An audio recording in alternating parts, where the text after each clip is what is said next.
Postmortem की report आ गई है और रचना की मौत पानी में डूबने से हुई है।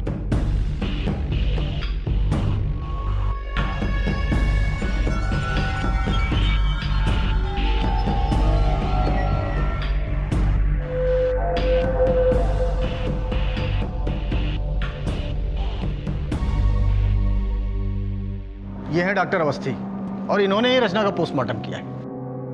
देखिए, किसी भी किस्म की कोई लड़ाई, बचाव, झगड़े या छटपटाहट के कोई निशान नहीं है। पुलिस इसे आत्महत्या का मामला दर्ज कर रही है।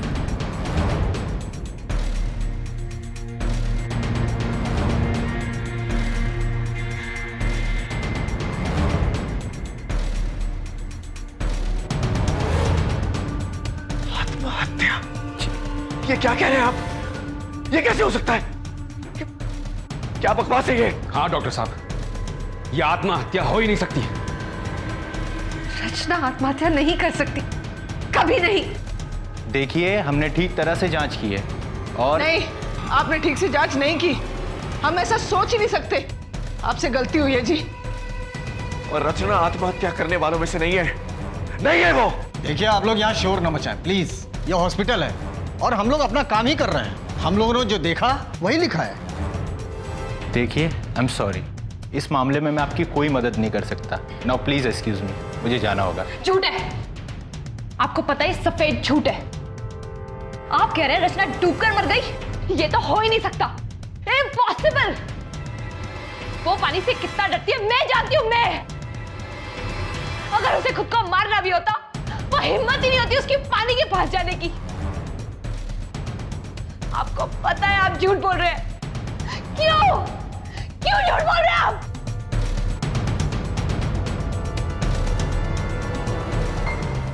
आज आनंद ग्राम बिल्डर्स के फार्म हाउस से पेमेंट उठाने जाना है।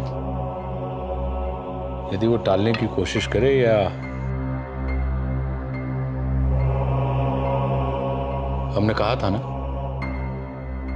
कि उस लड़की को दलदल में फेंकने से पहले तालाब अच्छे से साफ कर लेना।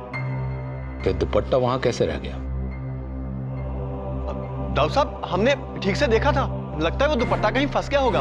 वैसे हम लोग सारे का सारा काम एकदम सही तरीके से खत्म करके आए थे। पूरी कथा ना सुनाओ, ये बताओ कि साफ किया कि नहीं किया। हाँ दाऊ साहब, अब तो पूरा सामान जलाने को कह दिया है। अब कुछ नहीं बचेगा दाऊ साहब। कह दिया था मतलब अभी हुआ नहीं है? हम फिर से देख के आते हैं अभी जस्ट तुरंत।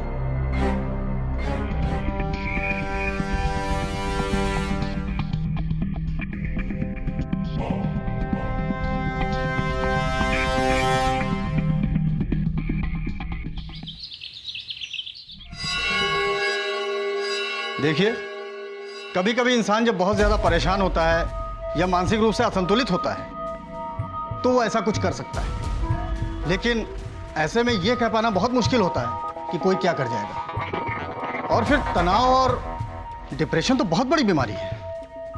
ऐसे में इंसान को सिर्फ यही दिखता है कि उसे मुक्ति चाहिए और फिर डूबना या आत्महत्या जैसे करने के अलावा उसके पास और कोई भी रास्ता नहीं बचता है। मेरी बेटी बीमार नहीं थी, उसने अपनी जान नहीं ली। क्यों लेती वो अपनी जान? कोई कारण नहीं था उसके पास ये करने के लिए। बहुत खुश थी वो, हम सब उसके साथ थे। उससे बहादुर बच्ची मैंने अपनी जिंदगी में नहीं देखी थी। बहुत कुछ बदलना चाहती थी वो, कितने सपने थे उसके। और आप ये सब कह रहे हैं? क्या जानते हैं आप उसके बारे में? मानसिक रूप से असंतुलित थी। क्यों? कैसे कह दिया आपने ये? कैसे?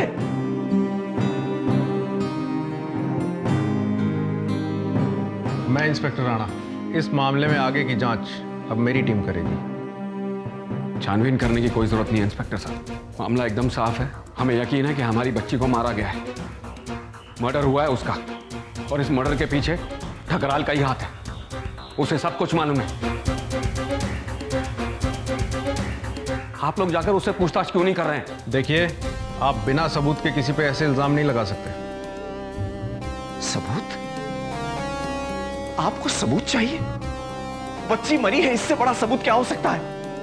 ठकराल नहीं किया है ये सब। उसकी हमारे परिवार के साथ दुश्मनी है। बहुत सीधा साधा केस है इंस्पेक्टर साहब, बहुत सीधा साधा। आप हमारी बात नहीं सुन रहे हैं इंस्पेक्टर साहब। हम आप शांत हो जाइए आप लोग और मेरी बात सुनिए। ठकराल के घर की तलाशी हम पहले भी ले चुके हैं और आप ही के कहने पर, ठीक है ना? और जहां तक मुझे पता है कि आप लोग भी वहां गए थे, जगह की पूरी तरह छानबीन की गई और वहां कुछ नहीं मिला। और हम ये कहाँ कह रहे हैं कि मामला खत्म हो गया। देखिए, हमसे जो बन पड़ेगा हम करेंगे, लेकिन कायदे कानून के हिसाब से चलना होगा ना।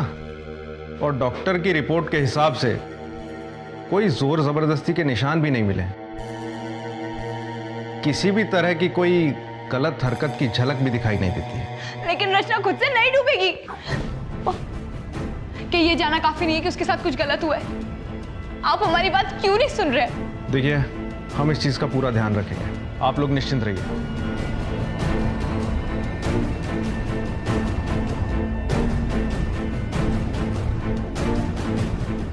अब आप लोग बॉडी ले जा सकते हैं अंतिम संस्कार के लिए।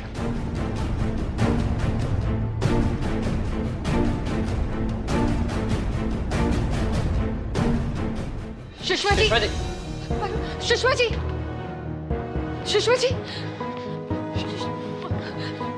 सुषमा जी, सुषमा जी, कुछ तो बोलिए। ऐसे चुप मत रहिए, बात कीजिए ना प्लीज। प्लीज सुषमा जी। सब गलती मेरी है।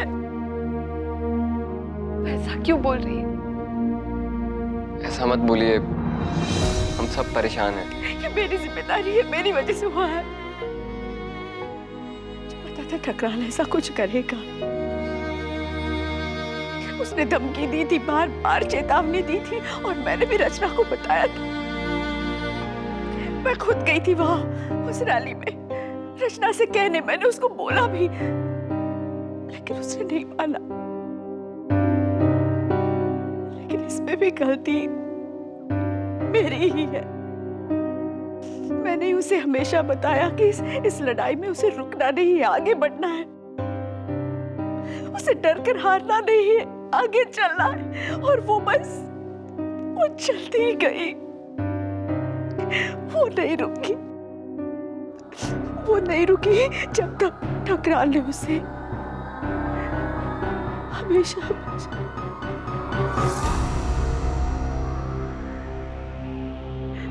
ये सब मेरी गलती है। ये मेरी वजह से हुआ है, मेरी जिम्मेदारी है, मेरी वजह से हुआ है ये सब।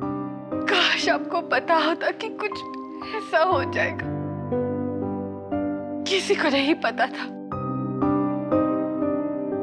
डर सबको था, लेकिन खुद को ऐसे इल्जाम देना तो ठीक नहीं है ना। किसने सोचा था कि कुछ इतना बड़ा बुरा हो जाएगा? सोचना चाहे तो भी नहीं सोचा जाता। और अगर इल्जाम देना ही है तो हम सबको दीजिए। हम में से किसी को उसे कभी अकेला नहीं छोड़ना चाहिए था, कभी भी नहीं। नहीं, ये सब मेरी वजह से हुआ। मैंने ही रचना को इस लड़ाई में झोंका। मैंने उसे अपनी लड़ाई लड़ने पर मजबूर किया। मैंने उसको बताया कि सच्चाई की हमेशा जीत होती है। लेकिन अब मैं जान गई हूं कि ऐसा नहीं होता है। ऐसा कभी नहीं होता है। सच्चाई की जीत नहीं होती है। सब बकवास है। बस इस चक्कर में हम अपने बच्चों को खो देते हैं और कुछ भी नहीं। सुषमा जी प्लीज चुप हो जाइए। संभालिए अपने आप को, ऐसे मत रोइए सुषमा जी प्लीज।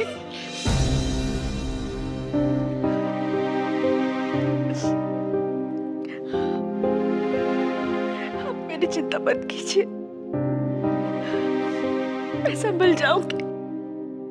आप परिवार वालों को संभालिए।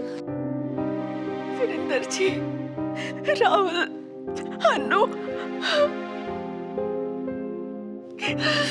वो हम आपको बुलाने आए थे अंतिम संस्कार के लिए।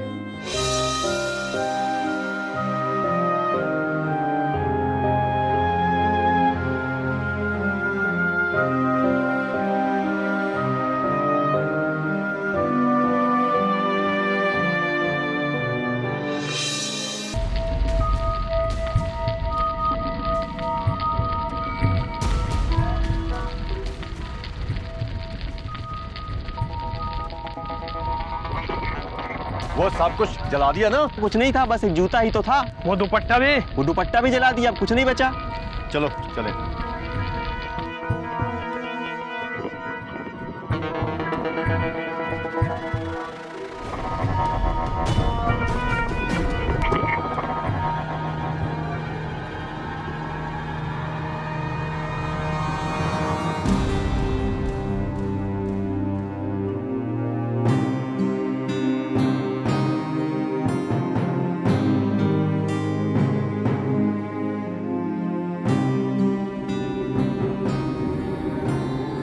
रचना,